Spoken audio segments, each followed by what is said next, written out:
ஆண்டவராகிய இயேசு கிறிஸ்துவின் நாமத்தினாலே இந்த விடுதலை திட்ட நிகழ்ச்சிக்கு உங்களை வரவேற்கிறேன். கடந்த பல நாட்களாக நம்ம ரட்சிப்பின் நிச்சயம், அது இன்னும் ரட்சிக்கப்பட்டதற்கான அடையாளங்கள்ங்கிறத குறித்து நம்ம தியானித்தோம். இன்னிலிருந்து ஒரு நியூ சீரீஸ் ஆஃப் டீச்சிங். அதாவது இது ரொம்ப மிக முக்கியமான ஒரு டீச்சிங்.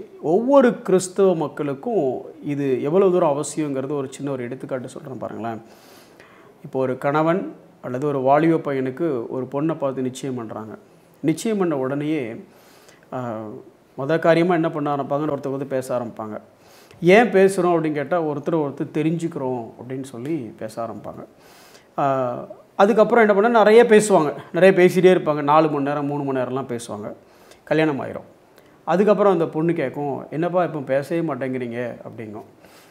அதாவது கல்யாணம் முடிகிற வரைக்கும் அதை தெரிஞ்சுக்கிறதுக்கான நிறைய ஆர்வம் இருக்குது. ஆனால் அதே ஆர்வம் கல்யாணம் ஆனதுக்கு அப்புறம் இருக்கா அப்படின்னா இல்லவே இல்லை. இது கிறிஸ்தவங்களுக்கு எப்படி போகுதுன்னு கேட்குறீங்களா?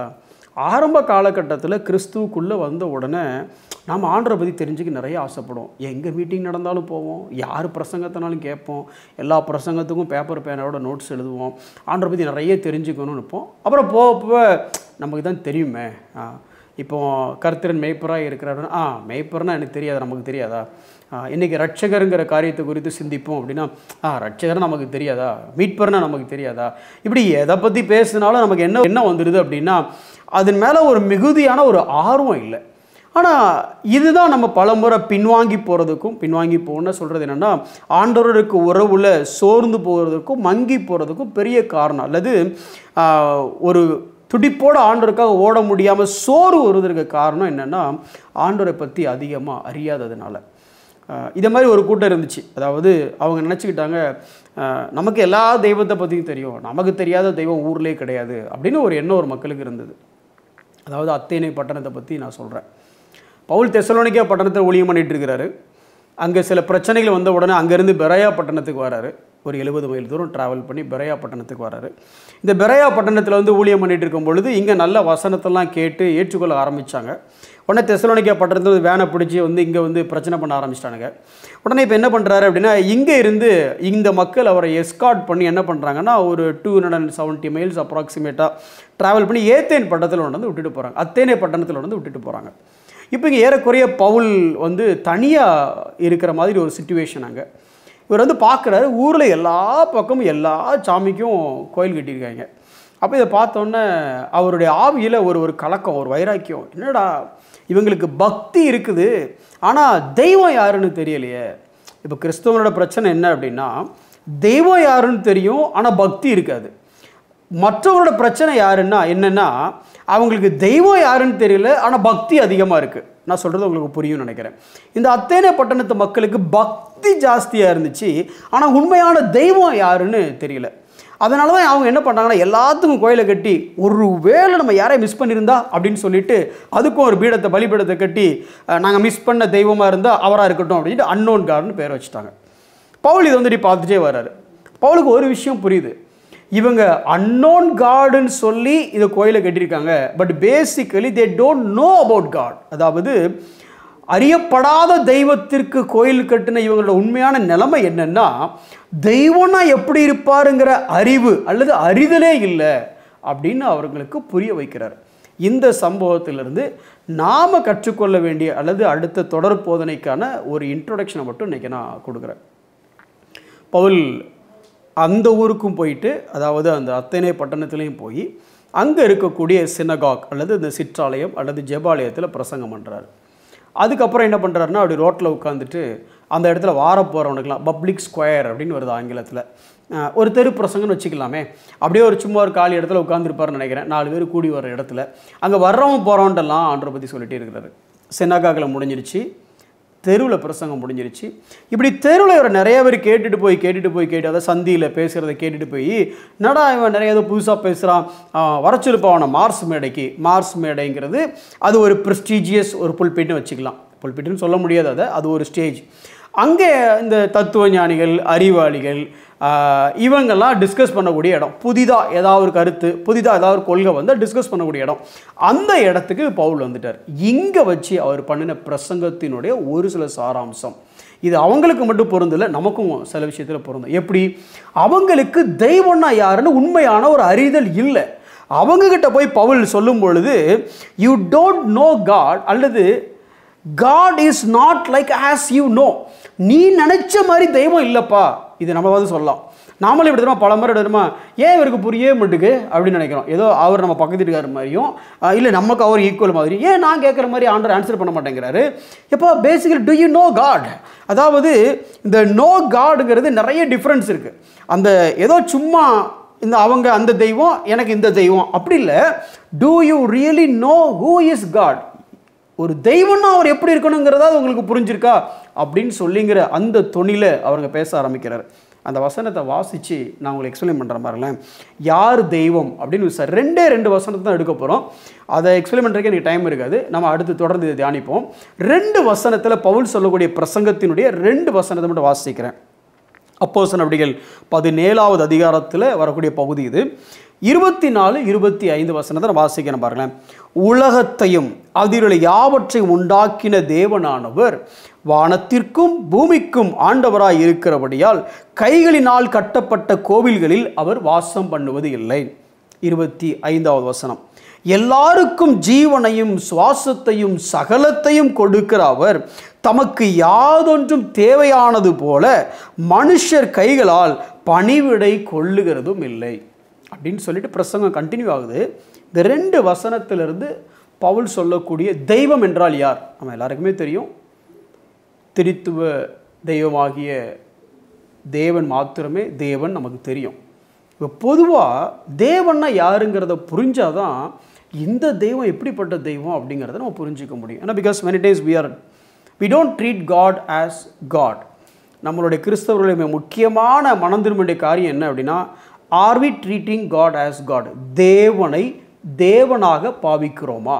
தேவனை தேவனாக மதிக்கிறோமா? தேவனை தேவனாக நடத்துகிறோமா? தேவனை தேவனாக புரிந்து கொண்டிருக்கிறோமா? இதுதான் மிக முக்கியமான காரியம். இங்க தேவன்னா யார்? வரி படிச்சு பாருங்களேன்.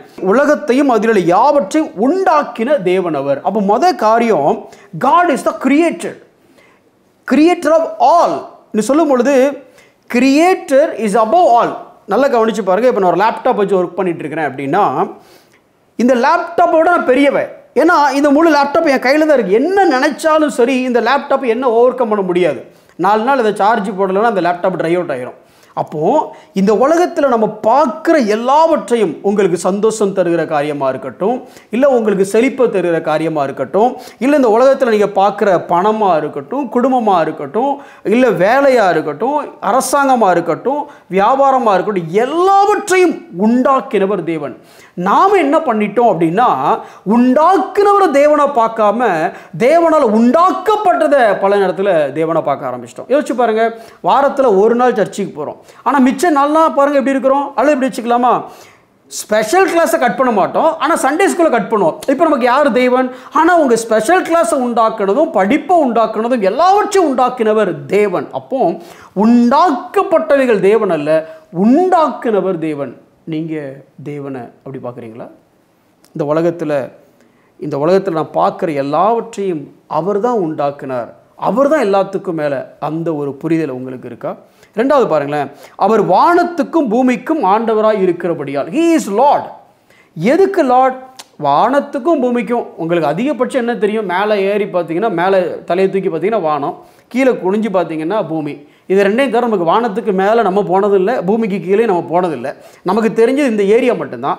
இந்த ஏரியாவில் முழுக்க நான் பார்க்கறது, நான் தொடுறது, நான் செயல்பட உட்படுத்துறது எல்லாத்துக்குமே யார் ஆண்டவர் அப்படின்னா, ஹீ இஸ் த லார்ட். சில பேர் சொல்லுவாங்க, நான் ஏசப்பா ஆண்டவராக நான் ஏற்றுக்கிட்டேன். Brother, it is too late. நீங்கள் ஏற்றுக்கிட்டாலும் ஏற்றுக்காவிட்டாலும் அவர் ஏற்கனவே ஆண்டவர். இது எப்படின்னா, இப்போ நீங்கள் பார்ட்டி ஒரு குறிப்பிட்ட அரசியல் கட்சியை சேர்ந்தவங்களாக இருக்கிறீங்க. இப்போ உங்களுக்கு எதிர்கட்சியாக இருக்கிறவங்க ஜெயிச்சு முதலமைச்சர் ஆகிட்டாங்கன்னு வச்சுக்கிட்டுங்களேன். இப்போ எதிர்க்கட்சியில் ஜெயிச்சு அவங்க முதலமைச்சராக இருக்கிறவங்களை உங்களுக்கு பிடிச்சாலும் பிடிக்கட்டாலும் இந்த நாட்டினுடைய முதலமைச்சர் யாருன்னா நீங்கள் அவர் பேரை தான் சொல்லி ஆகணும். அதே மாதிரி தான் நீங்கள் ஆண்டவராக இயேசு கிறிஸ்துவை ஆண்டவராக நீங்கள் ஏற்றுக்கொண்டாலும் ஏற்றுக்கொள்ளாவிட்டாலும் உங்களுக்கு ஒன்று புரியணும், அவர் உங்களுக்கும் அவர் ஆண்டவராக இருக்கிறார். which doesn't mean that நீங்கள் அவருடைய பிள்ளையாக இருக்கீங்க நான் சொல்ல வரல. நீங்கள் பிள்ளையாக இருந்தாலும் இல்லாட்டாலும் உங்களுக்கும் மேலே அதிகாரத்தில் அவர் தான் இருக்கிறார். இப்போ என் கேள்வி என்ன அப்படின்னா, உங்களுக்கு அவர் ஆண்டவராக இருக்கிறாரா? எல்லா விஷயத்திலையும் அந்த தேவன் ஆண்டவராக இருக்கிறாரா? அவர் முதலில் கிரியேட்டர், ரெண்டாவது லார்ட், மூணாவது அந்த வசனம் இப்படி சொல்லி பாருங்களேன், கைகளால் கட்டப்பட்ட கோவில்களில் வாசம் பண்ணுவதில்லை. இப்படி வச்சுக்கலாமா? ஒரு கடவுளை பிடிச்சி, எக்ஸாம்பிளுக்காக சொல்கிறேன், ஒரு கடவுளை பிடிச்சி கொண்டு போய் ஒரு மலையில் வச்சு ஒரு கோயிலை கட்டி நீங்கள் இங்கே இருங்க, நான் இந்த மாதம்லாம் வந்து பார்த்துட்டு போகிறேன் அப்படின்னு சொல்லி அந்த தெய்வம் அங்கேயே இருந்துச்சுன்னா, இப்போ அவர் தெய்வமா நீங்கள் தெய்வமா? நீங்கள் சொன்ன இடத்துல அவர் இருக்கிறார். இப்போ குறிப்பிட்ட இந்த மலையில் நீங்கள் இருங்க சார், நான் 3 மாதம் கழிச்சு நான் வருவேன் அப்படின்னா, அவர் அங்கேயே இருந்துக்கிட்டு இருந்தார். 3 மாதம் கழிச்சு நீங்கள் சொல்கிற இதுக்கு கட்டுப்பட்டு அவர் இருந்தாருன்னா அவர் தெய்வமா நீங்கள் தெய்வமா? அப்போ நல்லா கவனிங்க, இந்த தெய்வம் எப்படிப்பட்டவர் அப்படின்னா, அவர் ஆம்னி பிரசன்ட் காட். இவரை மீறி என்னால் எதுவுமே செய்ய முடியாது சார். எங்கே போனாலும் அவருடைய கரம் என்னை தாங்குகிறது, அவர் கரம் என்னை சூழ்ந்து இருக்கிறது. அதான் நாம் அவருக்குள் இருக்கிறோம், அவருக்குள் அசைகிறோம். என் அசைவு கூட ஆண்டவருக்குள்ளதான் இருக்குது. அந்த அளவுக்கு எனக்கு உணர்வு இருக்கிறதா? நான் எங்கே இருந்தாலும் என் கூட தேவன் இருக்கிறார் அப்படிங்கிற உணர்வு இருக்கிறதா? அதையும் தாண்டி அவர் சொல்லும் பொழுது, எல்லாருக்கும் ஜீவனையும் சுவாசத்தையும் சகலத்தையும் கொடுக்கிறவர் அவர். இன்னைக்கு நம்ம எது பின்னே ஓடிட்டு இருக்கிறோம், பயங்கர பிஸியாக இருக்கிறோம். ஒரு சின்ன எக்ஸாம்பிளுக்கு சொல்கிறேன் பாருங்களேன். ஒரு கார் வச்சுக்கிறீங்க, கார் போயிடுச்சு. சரி பிரதர் வேறு கார் வாங்கிக்கலாம், அதான் நம்மகிட்ட வசதி பணம் இருக்குல்ல அப்படி. சரி இப்போ வேலை போயிடுச்சு. சரி வேலை தான் போயிடுச்சு பிரதர், வீடு இருக்குதுல்ல அப்படிங்க. சரி வீடு போயிடுச்சு, எல்லாம் போனாலும் சரி நீங்கள் இருக்கிறீங்கல்ல நம்ம எதாவது பார்த்துக்கலாம். இப்போ எல்லாம் இருக்குது, அவர் மட்டும் போயிட்டார், உயிர் மட்டும் போயிடுச்சு. அப்போ நல்லா கவனித்து பார்த்தீங்களா? இந்த உலகத்தில் நம்ம எதுக்கு பின்னே ஓடிட்டே இருக்கிறோம், எதையோ தேடி ஓடிட்டுருக்குறோம். ஆனால் உங்களுக்குள்ளே இருக்கிற அந்த உயிர் இருக்கிறதுனால தான் நம்ம ஓடிட்டே இருக்கிறோம். இந்த ஜீவனை நீங்கள் சுற்றி பார்க்குற காக்கா, குருவி, பூனை, நாயிலிருந்து எல்லா மனுஷனுக்கும் ஜீவனை கொடுத்தவர் தேவன். இன்றைக்கி நீங்கள் ஜீவனோட இருக்கிறீங்கனாலே அதுக்கு காரணம் தேவன். அவரை அப்படி பார்க்குறீங்களா? கடைசியாக தமக்கு யாதொன்றும் தேவையானது போல மனுஷர் கைகளால் பணிவிடை கொள்ளுகிறதும் இல்லை. ஒரு சின்ன எடுத்துக்காட்டு மட்டும் சொல்லிட்டு முடிக்கிறேன். எப்பேற்பட்ட தேவன் அப்படின்னு சொல்லி பல நேரம் நம்ம இந்த தேவனை பற்றி நினைக்கும் பொழுது, இந்த கிறிஸ்துவுக்காக வாழ்கிறது இவ்வளோ பாடுள்ள வாழ்க்கையா? நான் பாருங்கள் இந்த பக்கம் போனேன், அந்த ஊழியத்தை செஞ்சேன், இதை விட்டுட்டு வந்தேன், இந்த வேலையை விட்டு வந்து அந்த ஊழியத்தை இந்த ஊழியத்தை செஞ்சேன், இவ்வளோ கஷ்டப்பட்டு ஊழியம் பண்ணேன், இப்படி பல காரியங்களும் பேசிக்கிறோம். இந்த வேலையெல்லாம் பார்க்காம ஜெபம் பண்ணேன், பைபிள் படித்தேன், உபவாசம் இருந்தேன், மீட்டிங் போனேன், பல காரியங்கள் படிக்கிறோம். ஆனால் நீங்கள் ஒரு விஷயத்தை புரிஞ்சுக்கணும், இந்த தேவனுக்கு மனிதனுடைய பணிவிடை அவசியமே இல்லை. ரொம்ப சிம்பிளாக சொல்ல போனோன்னா, நீங்கள் அவருக்கு அவசியமே இல்லை, நீங்கள் அவருக்கு தேவையே இல்லை. Self sustain God. உங்களால் அவருக்கு எந்த ஒரு நன்மையும் உண்டாக போகிறதில்ல. அதை எப்படி சொல்லலாம்? நீங்கள் ஒன்று நான் ஊழியம் பண்ணுறேன் பிரதர், நான் ஜெபம் பண்ணுறேன் பிரதர், ஆண்டரை பற்றி சொல்கிற பிரதர், கரெக்ட். இப்போ இதை எப்படி சொல்லலாம்னா, ஒரு பெரிய கோடீஸ்வரன் இருக்கிறார், அவர் ₹1,00,000 தான் கோட் சூட்டு போடுவார் வச்சுடுங்களேன். அவரோட ஷூ எல்லாமே லட்சக்கணக்கில். அப்பேற்பட்ட கோடீஸ்வரனுக்கு ஒரு பையன் இருக்கிறான். அந்த பையன் படித்து வேலைக்கு போகிறான், ஒரு சின்ன எளிதான ஒரு வேலைக்கு போகிறான். போன உடனே அந்த பையனுக்கு ஒரு ஆசை, எங்கள் அப்பாவோட பர்த்டே வருது, அவருக்கு ஒரு கோட்டு வாங்கி கொடுக்கணும்னு சொல்லிட்டு அவன் கையில் இருந்த காசெல்லாம் செலவழித்து ஒரு நல்ல கோட்டு வாங்கி வந்து கொடுத்துட்டு அவங்க அப்பாவை போட்டு பார்க்குறாரு. நல்லா இருக்கு அப்பா, நல்லா இருக்குது அப்படின்னு சொன்ன வெளியில் போயிட்டு, நல்ல வேலை எங்கள் அப்பாவுக்கு கோட்டு வாங்கி கொடுத்தேன், கோட்டு மட்டும் இல்லைன்னா அவ்வளோதான், எங்கள் அப்பா நிர்வாணமாக நின்றுருப்பார் பர்த்டே அன்னைக்கு அப்படின்னு சொன்னால் அது நியாயமா? ஏன்னா நீ வாங்கி கொடுத்த கோட்டு ஒரு ₹5,000 அப்படின்னா உங்கள் அப்பா தினம் போடுற கோட்டு ₹5,00,000. அவருக்கு அந்த கோட்டு அவசியம் இல்லை, இதை விட சூப்பர் கோட்லாம் அவர்கிட்ட இருக்குது. ஆனாலும் நீ சந்தோஷப்படுற பற்றியா, எங்கள் அப்பாவுக்கு நான் கோட்டு வாங்கி கொடுத்தேன், எங்கள் அப்பாவுக்கு பர்த்டே ட்ரெஸ்ஸுன்னு வாங்கி கொடுத்தேன், ஒன்றை சந்தோஷப்படுத்துறதுக்காகத்தான் நீ வாங்கி கொடுத்த கோட்டை அவர் ஏற்றுக்கிட்டார். நீங்களும் நானும் தேவனுக்காக செய்கிறோங்கிற எல்லா காரியமும் இப்படிப்பட்டது தான். ஏன்னா he is a self sustain God. அவர் self existent and self sustain. நீங்களும் நானும் ஏதோ செஞ்சு அவரை சந்தோஷப்படுத்தலை, உங்கள் சந்தோஷத்துக்காக, என் சந்தோஷத்துக்காக அவரை சேவிக்கக்கூடிய பாக்கியத்தை உங்களுக்கு எனக்கும் கொடுத்துருக்கிறார். இப்பேற்பட்ட தேவன் நம்முடைய தேவன். இந்த தேவனை நீங்கள் இப்படி பார்க்குறீங்களா? He is the creator. எல்லாத்துக்கும் மேலே அவர் தான் படைப்பாளி. Creator is the head for the creation. படைக்கப்பட்ட உங்களுக்கு அவர் தலையாக இருக்கிறார். ரெண்டாவது, ஹீ இஸ் த லார்ட், அவர் உங்களுக்கு ஆண்டவராக இருக்கிறார். நீங்கள் ஏற்றுக்கொண்டாலும் ஏற்றுக்கொள்ளாட்டாலும் இந்த மொத்த உலகத்துக்கும் அவர் தான் ஆண்டவர். மூன்றாவது, ஜீவனை தந்தவராக இருக்கிறாரு. இன்றைக்கி நீங்களும் நானும் உயிரோடு இருக்கிறதுக்கு காரணமே யாருன்னா அவர் தான். நாலாவது, நீங்கள் நினச்ச இடத்துல அவர் இல்லை, அவரோட கண்ட்ரோலில் நீங்கள் வாழ்கிற மாதிரி தான் தேவன் படைச்சிருக்கிறார். தவிர தேவன் உங்கள் கண்ட்ரோல் இல்லை. ஆண்டவரே நான் இப்படி சொல்கிறேன், இப்படி செய்யுங்க, இல்லை இல்லை இல்லை, அவருடைய கண்ட்ரோலில் நீங்கள் இருக்கும்படி தான் படைக்கப்பட்டிருக்கிறீங்க. கைகளால் கட்டப்பட்ட கோவிலில் அவர் வசிப்பதில்லை. He is not in your control, you are in his control. அதுக்கு அடுத்து சொல்லப்போனால் ஜீவன். இன்றைக்கி உயிரோடு இருக்கிறீங்களா? காரணம் வேறு ஒன்றுமே இல்லை, ஒன்றே ஒன்று, தேவன். கடைசியாக சொல்லும் பொழுது உங்களால் அவருக்கு எந்த அவசியமும் இல்லைங்க, அவர் தான் உங்களுக்கு அவசியம். கடைசியாக இந்த காடை இந்த மாதிரி நீங்கள் ட்ரீட் பண்ணுறீங்களா? Do we see God in this way? இந்த தேவன் உங்களுக்கு உண்மையிலேயே தேவனாக இருக்கிறாரா? கண்களை மூடி நாம் ஜெபிப்போம். ஆண்டவரே, சகலவற்றையும் உண்டாக்கினவர் நீர், சகலவற்றையும் ஆளுகிறவர் நீர், சகலவற்றிற்கும் ஜீவனை கொடுத்தவர் நீர். எந்த மனிதனுடைய உதவியும், எந்த ஒரு மனிதனுடைய உதவியும் சேவையும் உமக்கு தேவையே இல்லை ஆண்டவரே. ஆனாலும் சேவிக்கக்கூடிய பாக்கியத்தை எங்களுக்கு கொடுத்து நீர் அழகு பார்க்கிறீர்.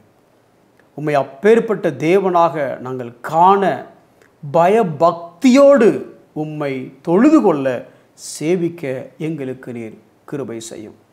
இயேசுவின் நாமத்தில் ஜெபிக்கிறோம் நல்ல பிதாவே, ஆமென்.